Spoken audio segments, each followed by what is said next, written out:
everyone, and welcome back. Before we took a break, we talked about the afterlife beliefs of various religions. We talked about reincarnation. We talked about Abrahamic religions. We talked about the three different Abrahamic religion: Judaism, Christianity, Islam. We talked about the different sections of each one. We are going to talk about the afterlife in Judaism. Belief in the eventual resurrection of the dead is a fundamental belief of traditional Judaism.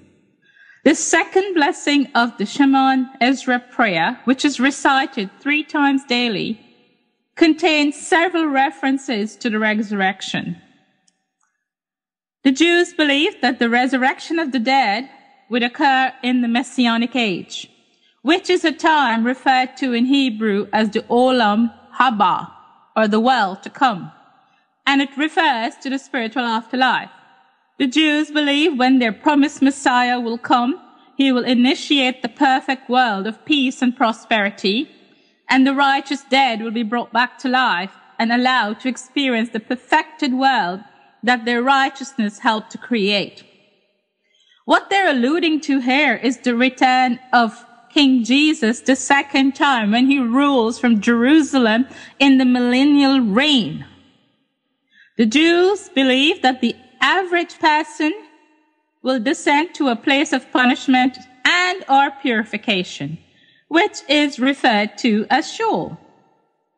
Sheol is the Hebrew word for the place of the dead, and it is supposed to be under the earth. Sheol can also mean grave, place of waiting, or the deep. And the book of Numbers in the Old Testament, chapter 16, verses 31, talks about this pit or grave. And the word reads, I'm reading from the book of Numbers, chapter 16, verse 31. But if the Lord make a new thing, and the earth open her mouth, and swallow them up, with all that appertain unto them, and they go down quick into the pit, then ye shall understand that these men have provoked the Lord. And it came to pass, as he had made an end of speaking of all these words, that the earth opened her mouth and swallowed them up and their houses and all the men that appertain unto Korah and all their goods. They and all them that appertained to them went down alive into the pit. And the earth closed up upon them, and they perished from among the congregation. Now, who's talking here?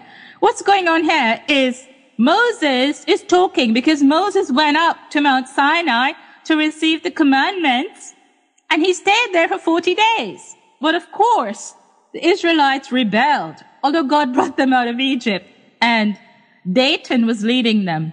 So Moses turned to them and called upon the Lord and said, God, if these people who are so wicked, they're provoking you, open the earth and swallow them up. And as soon as he finished speaking, of course, God opened the earth and in they went into the pit, which is Sheol.